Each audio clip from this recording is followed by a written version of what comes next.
You can market your entire business with just one podcast. It's not just possible, it's mandatory.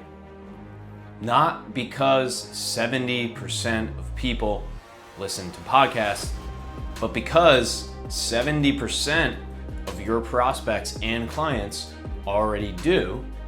And if you don't have one, that means they're not listening to yours.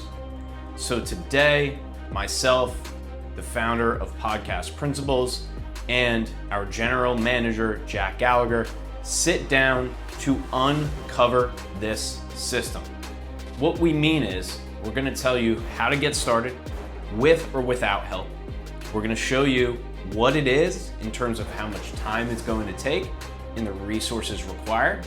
And then number three, we're gonna put that all together here today in this really simple podcast episode. So if you're a business owner or an entrepreneur, this is gonna be gold for you and your marketing. I'm Ryan Sullivan. Let's get to it. Happy to be back on actually a virtual podcast this time, Jack. So Absolutely. It's great to virtually be here. But all kidding aside, it is nice to have this be, just an easy way that we can sit down and chat or record some content really quick if we want to get something off our chest. And clients have been doing it for ages now. They've been proving everybody wrong that you can actually have a very successful Zoom podcast. So we're walking the walk as well, For sure. 100%. So For sure. yeah. So what are we going to cover, man? What are we talking about? Yeah. So speaking of content, we're actually already in that neighborhood. As some people may know, if they've kept close to your network and seen some of the changes that we've gone through, you as a creator and us as a business, we really have been focusing on a new process that is helping busy people, more specifically CEOs, founders, people that may have a small business that are the marketing department, that are the sales department, that have to wear so many hats. We've heard so many stories about people that are just way too stretched out. So we found a way to, sort of compress all of that into a nice, easy strategy that people can follow pretty simply. It's pretty repeatable, and it's a way that you can get your podcast or just your content in general off the ground. So why don't you tell us a little bit more about what it is just in general, the 451 system? Yeah, sure thing. So this has been, the 4 or 5 year journey of us running this strategy, but we've now really condensed it to make it simple. And that's the goal of this system, right? So it's called the 451 because that's exactly what we're doing and exactly what our clients are doing. And if you run this, you can expect, if you start with the strategy, an inbound lead generation system, right? To your point, making your life easier, bringing people to your DMs, saying, hey, I'm interested. This is what this system does. Now, what is the system? 451, 4 podcast episodes a month, an average of 5 clips per episode, and 1 social post per day. And I'll give a couple quick caveats. If you do 4 episodes a month, you have the consistency. That's what success in podcasting takes. If you have an average of 5 clips per episode, you know that content is repurposable. It's actually going to work on social. And if you do at least 1 social media post per day, that's 365 posts a year. And if you take a few days off, at 300 plus posts per year, you're really building a great content marketing system. So that's the high level. That's the overview of 4 episodes a month, average of 5 clips, 1 post per day. So with the 451, I know that a lot of people know that we're based on LinkedIn. When you talk about the posting at least once a day on socials, is that, could that be as easy as a clip on a YouTube short? Is it better to have that LinkedIn clip and copy 1-2 punch?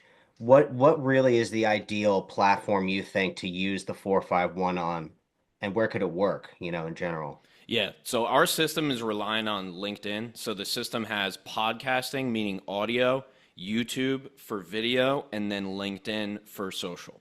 Now, that's just how our system works in terms of the system we run and the system we help clients run. The 1 social post per day, it's basically just an excuse to create content. if you can not only post but prepare posts for at least 5 days a week, you're going to be able to get results, right? So it's not platform specific, it's the platform that works for you. My rule is always one platform to start, which Yeah. is the reason why we don't do TikTok, Instagram, And Pinterest. that works for me. I'm a Yeah. simple man, so I like to just do it one by one. We see a lot of people will want to jump on a bunch of different places. The idea being I want to get as much reach as I can as fast as possible, Yep. which isn't a bad idea. You want to place all these little touch points out there, but the really it's better like when people talk about niching down to just pick that one platform and just stick around there. Really get good at that, whether it be YouTube or LinkedIn is probably my top two to spend time on. Yeah, and let's flip it to the production side, right? So the if you in terms of social media, let's start there. What for the production side do people have to think about when they're going to repurpose clips from their podcast episode? You know, is it as easy as just, oh, I have a video editor in my DMs and let me send him some episodes, or yeah, what is that actual, you know, what do those actions look like to get it from episode to clip to post? Yeah, I mean, it could be very difficult or it could be very hard. So if you're trying to find somebody, a clip editor, there can be some of that tumble around period where you're trying to find an editor that, especially with clips, has a style that matches your brand or a style that you like, how you want to be perceived, how you want these clips to look. So you can hit a big snag there. Or alternatively, if you start recording, you can get on an AI platform like Opus that can go through automatically an interview, an episode, something like you and I are doing right here, and find those clippable moments. Now, that feature, you and I have spoken about how we don't love the moments that it finds, but that's fine. You can go through the episode yourself, or even when you're having that conversation, that interview, there'll be little moments that you realize this is probably a clippable moment. This is something I want to zoom in on. Really, it's about the feel of where those clippable moments are. A minute and a half, 2 minutes, okay. But anything north of that, I don't like to gamble with people's attention. So it could be really difficult if you're finding that perfect clip editor and you go through a couple people and it's hard to negotiate price and you don't know what you're looking for. That's a thorny process. But you can start just with, again, with software without talking to anybody, and it'll be good. Opus has captions, it'll lightly edit it, it'll go ahead and format it so it can actually be used on platforms you want it to be on. So I think it's very easy in terms of just getting the clips out there. If you use something like that, it's about feeling where those moments are. Mm. And that's what podcasters, creators really need to develop. So a big part of the 451 system, we are podcast principles, are the podcast episodes. So having those 4 episodes a month, why do you think that's the sweet spot? Yeah, so I think it's definitely there's a quantity aspect to it. It's really difficult to get momentum on one episode on 12 episodes a year. It's like a TV show, right? You'll notice a TV show can do 12 episodes a year, but it's a multi-million dollar production, right? What we're doing, right, is we're really looking for different styles and types and title ideas and basically different avenues for people to consume this content. So if you have one episode a month, that's one chance.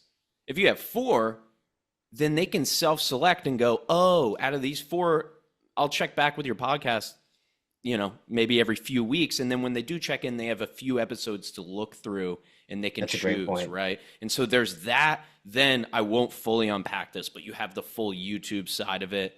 And then you have the Yeah, Google side of it too. So it's number one, quantity. It's number two, consistency for the audience so they know what's coming when it's coming. And then number three, it's the spread of episodes. So that would be the strategy side of why you would want to have 4 episodes per month instead of maybe one. absolutely. And I'll add this on too. We see a lot of this with podcasters. They're so itchy to see the results. They want to get, and I get that too. They want to get on the other side of 2, 3, 4 years to see what it might be. Having those 4 episodes a month in the beginning it won't feel like a lot, but you're going to have a lot more air, like you said, testing titles, different topics. You're going to be probing your audience to see where hotspots are, where areas are that you want to focus on. So having more of that is going to be better. If you can stretch that out to have 4 episodes and you have more data on where people are, where their interests lie, I think that's a great way to sort of get your podcast optimized faster as well. Yeah, and also chances, right? And it's, I mean, even look at our YouTube channel. Look at like my YouTube channel, right? For our business. Took about a year and a half of consistent Oh uploads yeah. to really Yeah, start, every week too. Every yep. week, you know. Because you don't know what works. You don't know what works until you put stuff out. So what? You're gonna Oh, and give that's just yourself, you. That's YouTube as well, right? yeah, I mean, yeah. that could just be how you organize the show notes. Titling's a big thing, thumbnails, all that. Yeah, so that's even just YouTube. So you constantly need to be in the lab, you know, if you want to be good on YouTube as well as have good podcast content that moves and develops leads, because that's also a pretty nice reward. So why don't you cover the production side of 4 episodes per month? What do people have to think about? Hey, I'm going to do these 4 podcast episodes. It looks like this nice, easy 20-minute thing, but we have audio, we have video, we have clips, we have thumbnails. So what is the production side, the production challenges, look like on the for doing 4 podcast episodes a month? I'll keep this short because I think it really boils down to being a better friend to yourself when it comes to planning these projects out. You've heard me say it a bunch of times, Ryan. There's very few things in life where we get to determine the timeline, where we get to determine the inputs, the budgets, all these different things that control how much this project sucks or how much it is inspiring or helps, create a deeper passion or whatever, or it's fun, exciting, whatever. I think the big issue is people don't give themselves enough time. So, what does 4 episodes look like a month? It could be a lot or it could be a little. This recording we did today, we had an issue with Zencaster. We had an issue with my microphone. We were supposed to start at 9:30. We started closer to 10, all right? It's a smaller example of what you're going to see, whether it be, okay, I just got this microphone out of the box. It doesn't work with my computer. I don't know what, that might derail things. So my big headline for production in general, without getting too much into the specifics, is give yourself more time. There's going to be issues with freelancers. There may be issues with those first episodes, feeling out how much time they need, what you can do to make that process better, whatever it is. Give yourself time. Have a couple month period where you're recording, you're feeling out your process, and then launch. Because more goes into it and you don't know what may go into it. There may be a problem you have to troubleshoot that you can't foresee unless you have a crystal ball. Yeah, it's not how many podcast episodes per month. It's how many podcast episodes per month you can handle. Yes, That's but I'll circle this back. This is why we exist, right? So the clear answer is it's not the easiest thing to execute. And if we're talking about a CEO or an owner, somebody, these people that we talk to that run a business, time comes at a premium to them. So this is where people like us or freelancers, if you assemble your own dream team, that's where this could make this process a lot smoother. And then you start realizing, okay, I can sit down for about an hour. I'll get a 30-minute or so solo episode. I send this over to my guy Randy. He gets it back to me in 2 days. I pay him $200, whatever. It will begin to settle into a routine that will make the process A, more predictable, and B, more efficient and faster. But again, you want to be able to feel that out. It's going to take time for you to reach that nirvana where you're happy with the budget, you're happy with the timelines, you got your routine, it's living with your life, your family, your hobbies, everything is working in tandem. That could take 6 months to really figure all that out. We've had guys that'll start and then, oh, something came up. I got to go to Palm Beach for a conference or something. These are just things that need to be worked out. It's difficult to execute a podcast. It's the ultimate maraschino cherry for marketing. It is. It's a it lot of is. work and it's slow reward in the beginning. The 451 system, we can talk about the specifics of it, right? We can talk about how we've tailored this process to help people create content more efficiently. My thinking is really it's having a plan in place that is going to help create sustainable growth, right? Are you going to be chased by your podcast? Like, how important do you feel, and I can answer this one too, but in your experience, somebody that's embarking on this process, how important is it to have a strategy? I mean, how much pain and suffering does it really save? That is the question, right? What I've found, Yeah, if you can find a way to, cram that into it, but what I've found is it's kind of like coaching, right? Where a lot of people say that they're a coach, but until you spend thousands of dollars per hour to afford an actual coach, a real coach, right? Say a business yeah. coach, for example, then you realize, oh, I get it. I get what investing in myself means, right? So it's the Yeah. same thing for strategy. You Yep. go, wait, this much money for a strategy? It's not that. It's training you, right? The strategy trains your mindset. And that sounds like fluffy stuff Yeah, yeah. until you go through it and after it, you go, I don't know how I lived without this. Yeah. I don't Or know even getting how. started, right? I mean, I think a big thing too is just the creative aspect. Like, where do you begin? It's like writing a movie script. Like, what do I start with? You need to sit down and read a book and brush up before you can begin, right? Yeah, and it's there. The thing we don't teach is podcasting. You learn that on your own. What we do is the podcast strategy, right? So the athlete plays in the game. As the trainer, I can only stand on the sidelines during those moments. It's what happens before and after that, and that's what we focus on, and that's what strategy is, right? It's really the strategy broken down simply. It's here's what the goal is. Here's how we plan to tackle that goal. The strategy is a list of priorities in order, right? Based on the information that we have. The plan is those priorities broken down by time, and then the action is those priorities, you actually living them out, right? So it's strategy, plan, and then action, right? So most people just start with the action. So they start with the bottom up, and that's Yep. where the content I'm chases one them. of those people. Yes. Yes. And I get it. I'm one of That those works. people. This room looks dirty. I will begin immediately. Yeah, and The then it problem is never. that works. That's the issue, right? The Yeah. issue is relentless action is incredible because you'll get incredible Mhm. results, but you'll get 1,000 miles away and look back and go, how did I even get here? Right. Yeah. Where So am I? Do I even want to be here where I've gone? it's not necessary evil, it's just necessary. It's just like I love it. Yeah. strategy is just mandatory, but yeah, and you probably see that with the production, right? You can tell a Yeah. client who has Oh, a yeah. strategy Absolutely. Yep. versus a Yep. client Yep. who goes, we're doing this week or we're doing that week and there's It no can be real plan. such a big chasm between, yeah, between yeah, absolutely. You'll be surprised what falls through the cracks and what people want to be included that doesn't, yeah, it's more inputs than you realize for sure. Oh my For sure. goodness. I had a interesting idea the other day with how much we've been coaching people with their podcasts.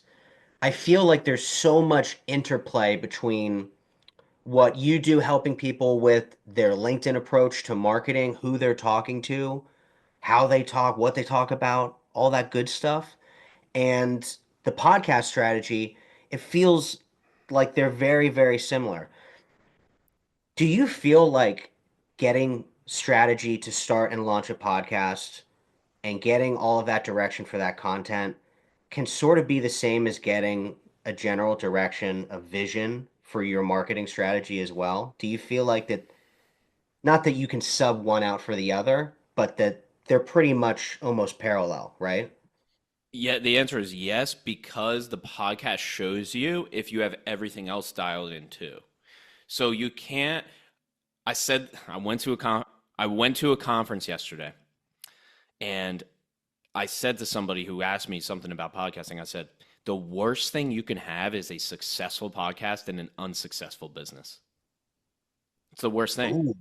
Yeah. because How do you unroll it, right? it's the standard influencer problem. I have a Yeah. million followers and I don't know how to make money. Yeah, how to deploy them, right? Yeah, where are they going? What's the point? Yep, So yep. that's what podcasting does. This is what we've experienced. What we did was we began giving people advice on their podcast. They came back to us and said, hey, this is good, but I'm having trouble with sales and marketing. And I go, all right. So, right, when you turn over the rock, you get everything that's under that rock, right? So that's kind of that is the interplay. That's why we now have content strategy as a service. And now I am doing a sheer diagnosis with a client, with a prospect. Now I go, so what are you thinking with email, LinkedIn, the rest of your content ecosystem? Is that all dialed in? And they'll be like, mostly, but maybe there's some work. Why do you ask? Well, we also do that too. So what I would say is, do not launch a podcast if your marketing isn't already working, or you have doubt and anxiety around your marketing. Let's work on that for a month or two first. Now you can relax. You know that you're bringing in inbound leads from your content. Now let's add on the podcast, if that makes sense. Yeah, absolutely. And I have a quick follow-up real quick for that too. Do you think it's worth it to start a podcast if your business is still in its infancy, or if even if you haven't really created it yet, if you have a strong idea of what you want to do, who you want to help, all of that good stuff, but it hasn't actually come to fruition? Do you think it's worth it to explore the idea of a podcast, or should that wait a little bit? I think it's definitely worth it because you will get benefits from it, even if you Okay. don't even edit it and like don't really promote it that well. It'll work on Yeah. you. It's like the marketing conversation we had before. It's like it's a good thing to think about in general, and you may pick up a lot of things through osmosis. Here's Just another aspect too. happen. The more successful you are, the more successful you think your podcast has to be. So if your business isn't that successful, then Oh, you're like, well, release of pressure. Yeah. my podcast is just, I'm just doing it. But that's what we Hmm. find so many people.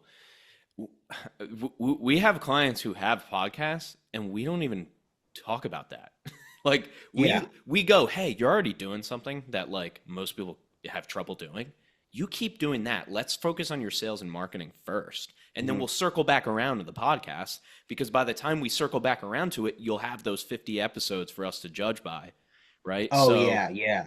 Yeah, that's it's totally huge. worth it. It's totally worth it. Now, can you afford somebody like a company like Podcast Principles to come in and design your whole strategy when you don't have any clients? Probably not, right? Maybe better to start, yeah, as like with a couple hired guns and your own.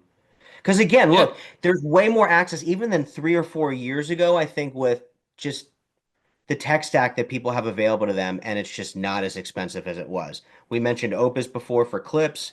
I mean, you can have even the Riverside and Zencaster will clean up the audio and the video for you, whether you wanted to do it or not. I think the video would clean up a little bit. That's fine, Yeah. But yeah, you can get away with. There's tons of different levels, and like you said, I think it's really important if you can come to somebody or like a podcast coach and say, I already have 30, 40 episodes in the bag. I already know what I like, don't like.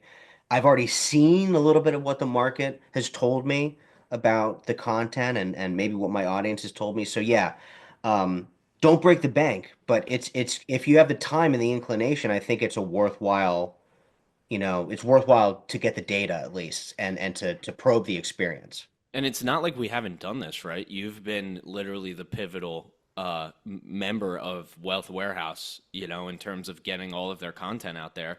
And they started a podcast and they started a business at the same time. And now Yeah. both of them are wildly successful. Now, these gentlemen were very much further in life, right? That's also an aspect of it, Oh, sure. Yeah. right? So they did have money to Yeah. invest. That's why they invested money in it, right? And they knew exactly what they wanted to do. I mean, it was The cast in stone. vision was quite clear. So I would say Yeah. it's not about where you are. It's more about how sure are you of the things you're doing, right? That how sure are you that they're going to work, right? A pivotal part of this podcast system is what some people don't even know what they're even called, but it's the clips, Yeah. right? I actually talked to Oh, yeah. somebody the other day who's like, clips? I don't even know what clips mean. Us being social media heads, we What are. are they? Did they land on a meteor or something? I don't I don't know know. what clips I are. guess videos, right? Okay, Um, yeah.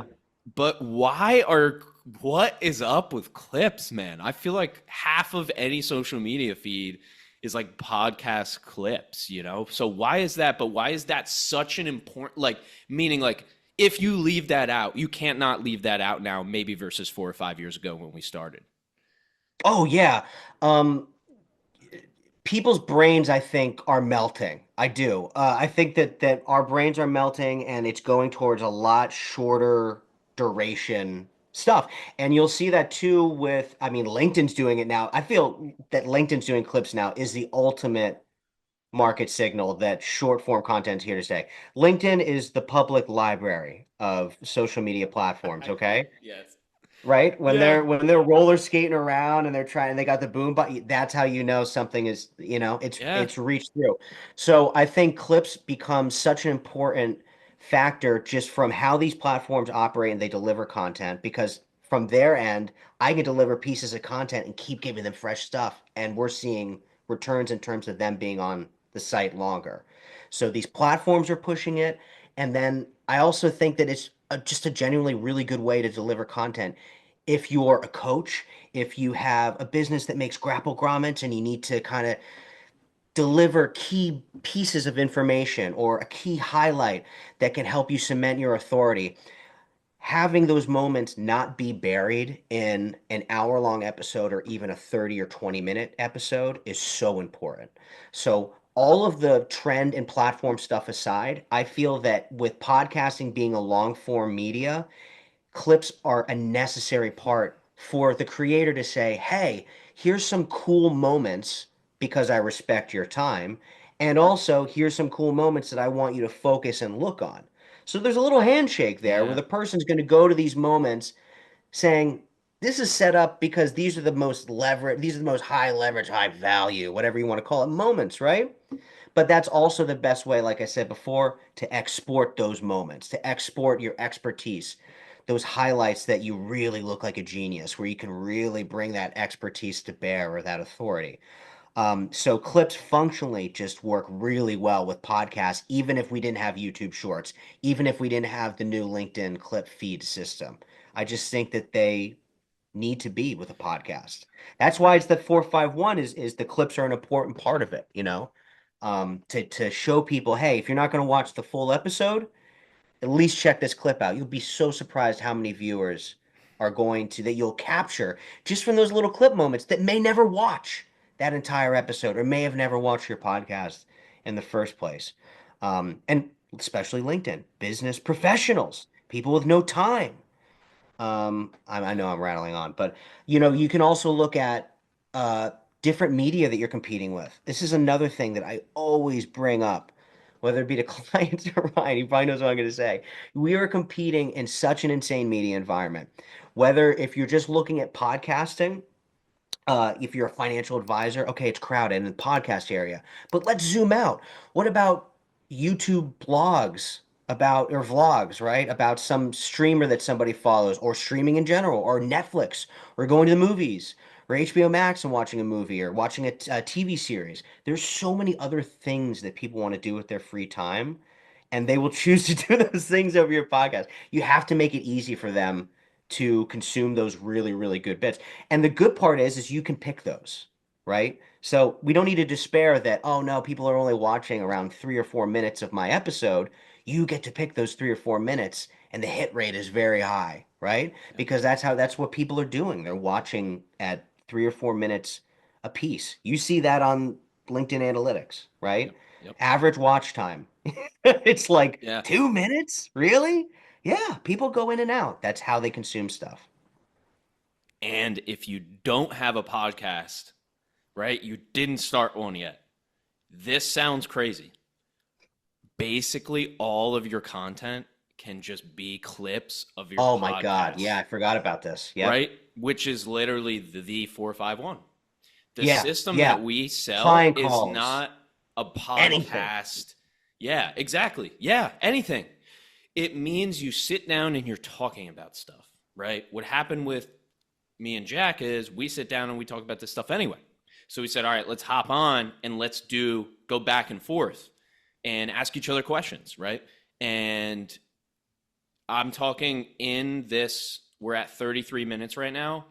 Could be a week to 2 weeks of content. And Yeah. and Yeah, seriously. yeah, Yeah, tons of content that clips. brings you leads. Not crazy. I've booked 400 calls from LinkedIn. 400 discovery calls I've booked from LinkedIn because of this system. Yep. And that's just the reality. So it's not only that society and culture is shifting to 60-minute segments, it's that your 60-minute segments can be your marketing for your business too. And that brings the Yeah. whole thing home. Yeah. Yeah, and that could be a cool thing too. I mean, once you get it set up, it can work very well for you, whether it's just passive lead generation or like what we're talking about, that you can take a piece of content and you can live off of it like a buffalo for weeks and weeks, right? Yep. But you really can, and you can reuse those clips too. Those aren't spent, So yeah, you Oh, get that so too. much play out of, especially on LinkedIn, because it's a feed, ladies and gentlemen. There's going to be 95 or 90% of your audience that's going to miss any given post. So you can reuse those clips over and over and over again. 15 to 20 clips becomes not just 15 to 20 posts. It could be 60, 70, 80 over a couple years. Wow. Yeah. No, it's so true, man. Seriously. Yeah. Yeah, be a better friend to yourself. You can absolutely reuse them at that rate for sure. Yeah. Double time. I mean, that's what podcasting is. It's Yeah. efficiency. It's just Yep. the most efficient way to market is to create one thing and have that thing be created, repurposed into five other things. Like, Yeah, 50 other things. Yeah, it's a Swiss Army knife of media. It's yeah, great. the group coaching of marketing, It takes a essentially. little doing to, but yeah, again, that's why we say it's so important to have a process, to have a system, to have a strategy. It's a bitch to set it all up. We know. Yeah, but But yeah, when you and then have it come through the conveyor belt and all the clips come out, all this content, it goes and shoots through all these different tubes and all these different, when it really works, it really works. yeah, It does take some elbow grease to get there for sure. and dude, We the won't the lie to you. the dopamine of getting clips from your editor too is on a whole new Feels level, man. good. When Yeah. Jose sends me those and I go, "Oh yeah, Yeah. baby, it's got a trap beat in the background." I'm like, "This thing's No, it cooking." does. And look, especially on LinkedIn, that is still a big, big flex. You can still get some basic clips and blow your competition out of the water. And I Seriously. think, And in dude, some it's industries, there is no competition. I mean, we'll see in IBC is like still like it's like a frontier in terms of influencers and dude, people talking and about it. Yeah. even look at So the cost. I mean, look at the cost of doing this. Like it, even if you're even if you're a client, you're spending like a few $100s a month to get one video a day, like one clip a day. That's like 30 videos. Like, yeah, even for us, like we have a team, so it cost, obviously the cost, like we've put in a lot of the time and effort to hire the right yeah, yeah, people and but all you can that. slip by. You can slip by, Yeah, but especially I'm with Focus still, and a couple other, really just simple clean them up programs, and you can skip the editors and you can get stuff out, and it'll be okay. yep, It'll yep. be okay. It's It crazy, won't look man. bad. It won't make I your don't, brand look bad. I mean, who can say this? What other marketing, are you gonna do that you would just do in your spare time and it's fun to do and it's fun to make and you're gonna do it anyway and not click record? Like I just can't see any other thing that you do. I just went to a conference, right? And yeah, I heard a lot of stories of we spent $200,000 on billboards and ads. Yeah. And guess what? Yeah. Zero, right? You can't repurpose a billboard. Once it's gone, it's gone. They rip down, I mean, they're You could digital chop it now, up but and yeah, you could you could chop it up use and it as weld it into. fire. I mean, I guess like fire starter, No, but I know. Yeah, but I was gonna say the same thing, brother. Like how excited do you get about email marketing? I mean, Lord knows it still works. But the I'm thing so is hyped like about you an don't see ebook, bro. anybody that's like, oh man, I'm gonna get this This newsletter. PDF, No. bro, this PDF is next level. Like you And can't, look, yeah. those people may exist. They've killed other people. Okay, those are serial killers, right? That enjoy, right? That's the classification of those are people with antisocial tendencies. But yeah, you're right. It's a way to tap into the creative into you, and also when you get good at it and it becomes a repeatable system, talking is easy. Or especially if it's a discovery call and this is something that you're already doing, and that's Yeah. used as content. I mean, I don't know, that's kind of cool.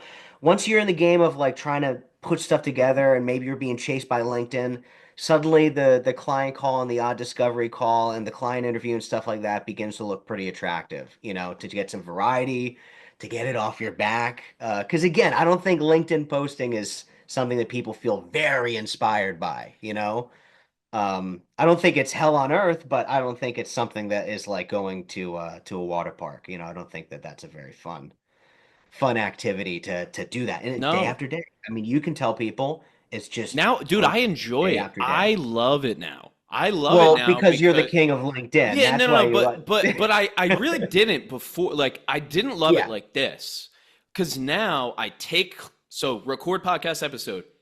My editor gives me the clips. Like, I don't choose the moments. Like, I choose the moments from the moments he chose. So I don't even have to go through the episode, right? Yeah, no, that's beautiful. Yeah, you don't have to sit back through it again. Then I get a clip and I transcribe it, and then my GPT makes the caption. All Yeah. my content creation process now is getting excited about how ChatGPT is going to write this post. Robots talking to one another. Yeah, like Yeah, we're but it's almost like there. now instead of going, oh no, what am I gonna freaking post?